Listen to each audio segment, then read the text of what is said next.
Thanks for staying with us. Well, Mr. Peter Esele joins us this morning.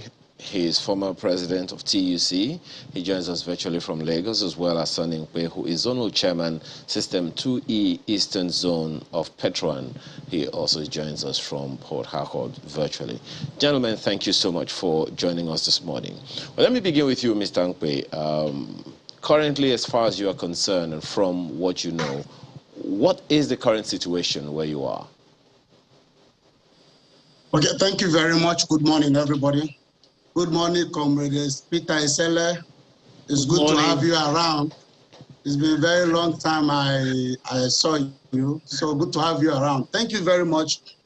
My name is Sonny Nkwe. I'm the zonal chairman for System 2E Eastern Zone of Petroleum Product Outlet Owners Association of Nigeria, Petron. Okay, back to your question. The situation is bad here in Port Harcourt and the System 2E zone is very, very bad. I think in the past few months, we have not been able to buy product directly from NNPC. Approval to pay ATP is not issued. My members resort to buying through third party and other off-takers in order to avert chronic fuel scarcity in this region. So that's the situation here. We're just managing. Every day we hold crisis meeting, we hold war room meeting in order to see how we can sustain the situation. Very quickly, so we can maximize the time we have. What is responsible for that, and what is the consequence of what you said your member? What's the difference between the prices, and what's the consequence of the action that your members are compelled to take? The difference in prices is that we're currently buying at 250 from 220 to 230. So if we're buying directly from our location or from our allocated product from NNPC, of course, we'll be buying at the approved price of about 148.71 kobo. Well, Mr. Esele, we sell at the control price. Okay. Thank you, Mr. Nkwe. Mr. Esele, we've had this conversation before, and it would seem like nothing, the needle is not moving, or is it? Thank you for having me. Yes, the needle is not moving. And you know, the last time we had this conversation, and I was very clear that it's going to be very, very tough for them to work around it. But what are the challenges? The challenges that we have right now is that there's a cartel. You just can't say we've had this going on. I just came in from Port Harcourt, and then I'll give you a synopsis of prices that was going on in Port Harcourt. At the Eliozu area in Port Harcourt, the prices were between 200 and 230 naira. Then in the NNPC retail outlet, what you have is that you have the normal price, and then you have queues of stretching up to a kilometer for that. So why do we have that? And in some part of Lagos, there are places where you can get at 170. There are also places where you get between 240 and 280 in some parts of Lagos.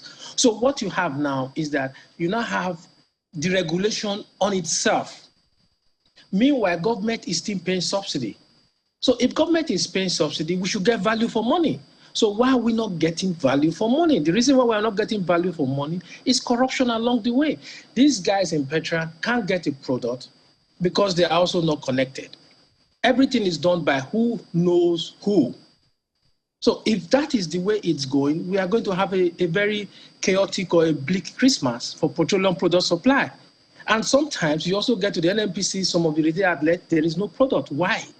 So my own take here is that government should intervene. In situations like this, what I expect to be happening right now is the National Assembly calling all parties.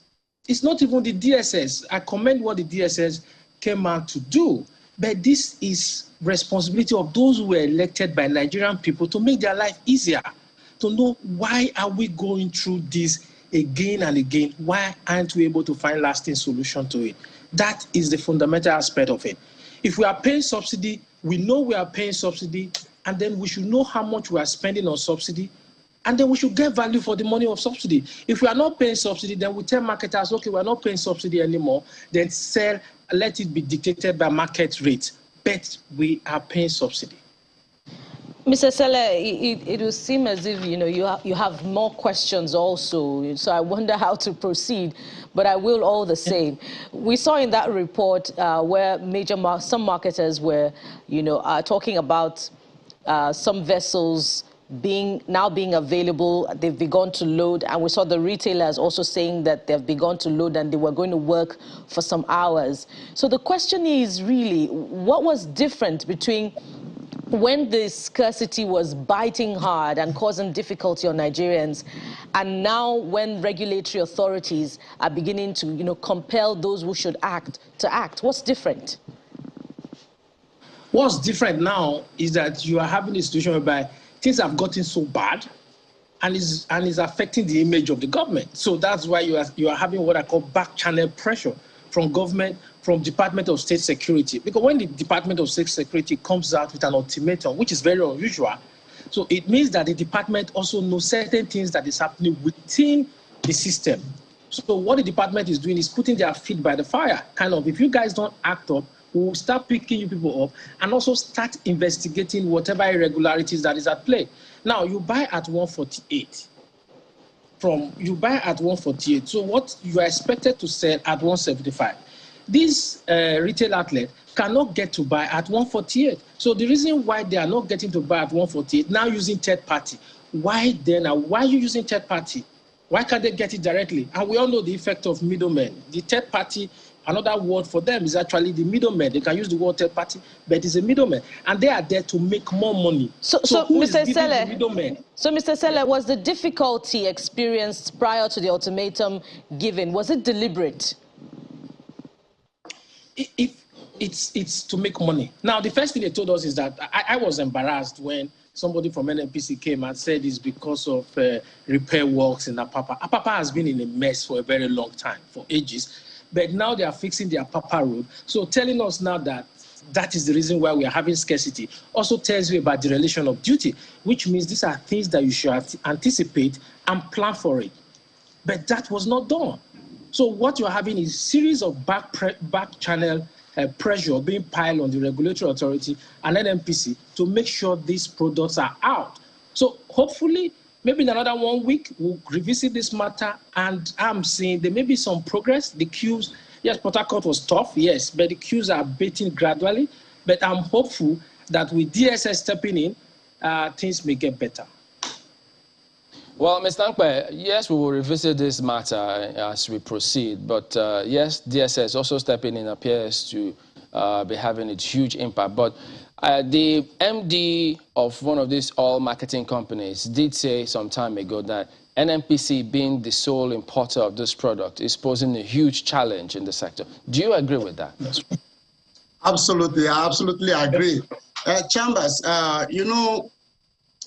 unfortunately, I don't want to be speaking like my comrade Sele there, because he's more of an activist. I'm a businessman, and I try to be objective about what I feel is the problem, because we are affected and we are losing so much.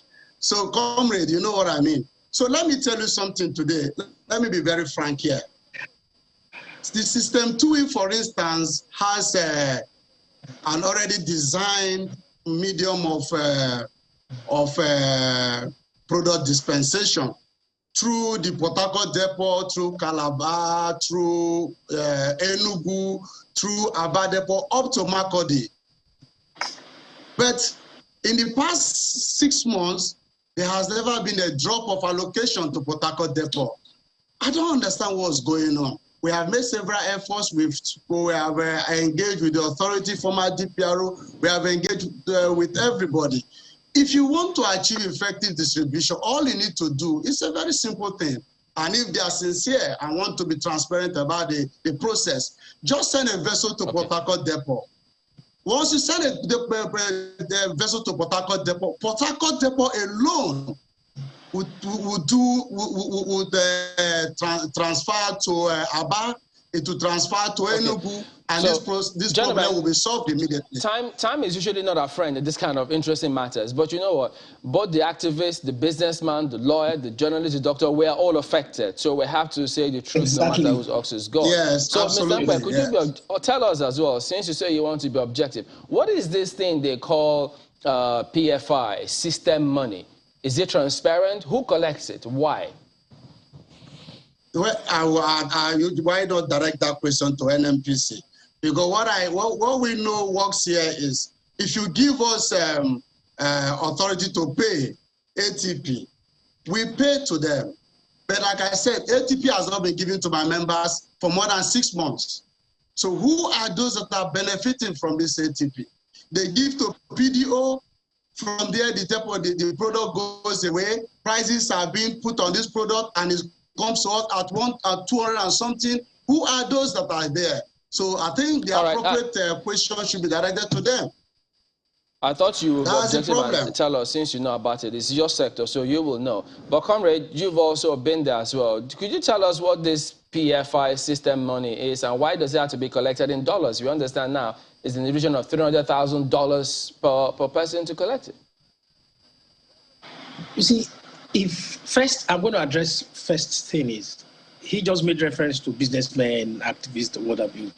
He has to be very diplomatic. He has a business to run. So I understand his own side.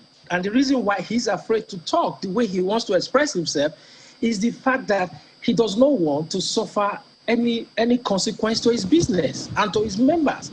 First thing is, why are we paying dollars in the first place in an economy that we are talking about not wanting to go to that route? That's one. Then number two, he's talking about ATP, which is also an authority to pay.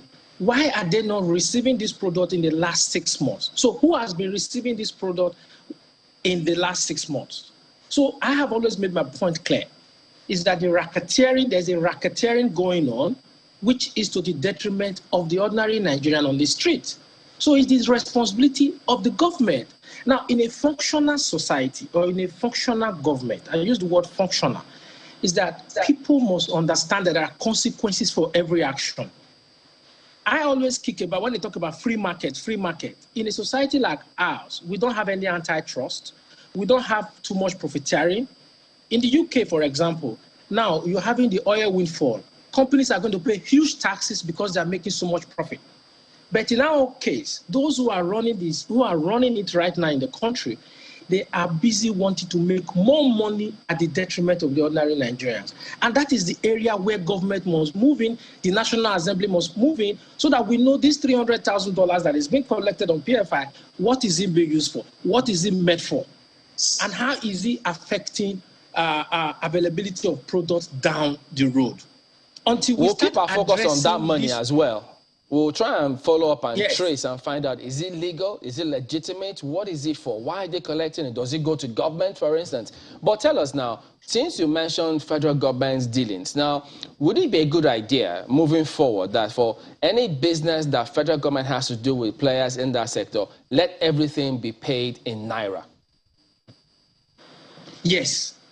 First, it's going to be, that would be a wonderful thing to do. But first, crude oil is bought in dollars. So if you want to buy, let's give an example, a barrel of crude oil you want to buy from NMPC, for example, is that to be valued in dollars.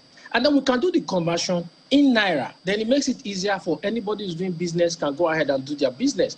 But the challenge we have is that I keep emphasizing that our biggest problem is one, policy inconsistency. Two, lack of discipline to follow through our policies. Three, appropriate sanctions are not meted out to people who should change the system. Four, we don't put the right people in the right places. Five, to get anything you want, you must know somebody. Why do you have to do that? Until we make the system to only bring out the best in us to run whatever we are doing, we ain't going anywhere. You talked about sanctions, and on Friday, just before we went for the weekend, we heard the DSS issuing an ultimatum to both the NNPC and marketers, and that was supposed to have yielded some fruit. First and foremost, what did you make of the news? And I do not know whether it has produced any results in your area. The difference is that what I expect when DSS comes out in that form, it means that DSS already have information. My own challenge there is that first, when I heard the announcement, the first thing in my head was, oh, why is DSS coming out? The first people that I expect to come out is the National Assembly and those that were elected. For DSS to come out and issue ultimatum, DSS must be privy to certain information. I just have an idea of how they operate when I was in TUC. And if they want to be positive, they can be positive in arresting what is happening. But that's also exposing DSS. I'm always very worried when we get people into play. That also means exposing DSS to certain things that play out in that sector. Every one of us, the media, everybody should also focus on the DSS, to also set DSS to come out with its results after 48 hours.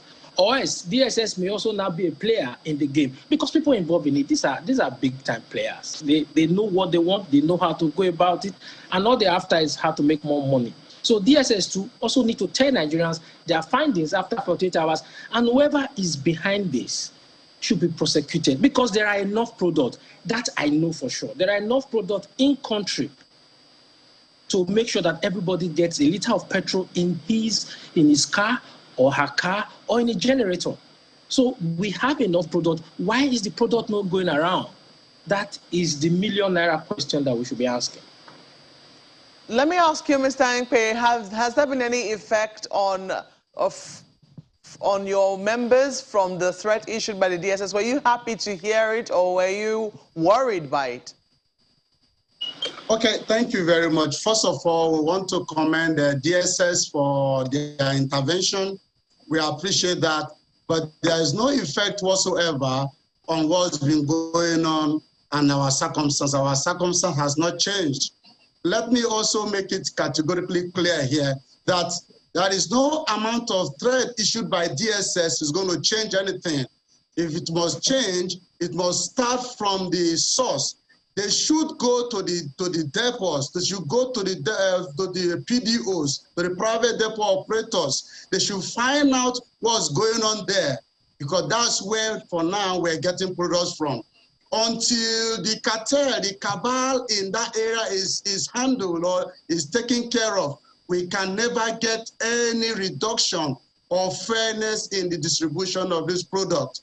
Because the product goes here, it lands here, and the off-takers fix their price there, and they begin to bring it, to load it out to our members the way they feel is their own price. So that is where the problem is. What is the group name of this cabal? Can you tell us?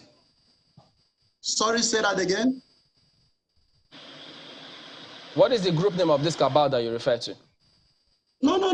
There are a lot of PDO. There are they call off-takers. They call them off-takers. All right. Off-takers. We'll stay on the matter. We'll revisit this matter because we're completely out of time on this, and we appreciate both of you for coming on, Comrade Peter Esele, former president of TUC, also Sonny Ankpe, Zonal Chairman, System 2E, Eastern Zone of Petron. Gentlemen, thank you very much indeed for your time today.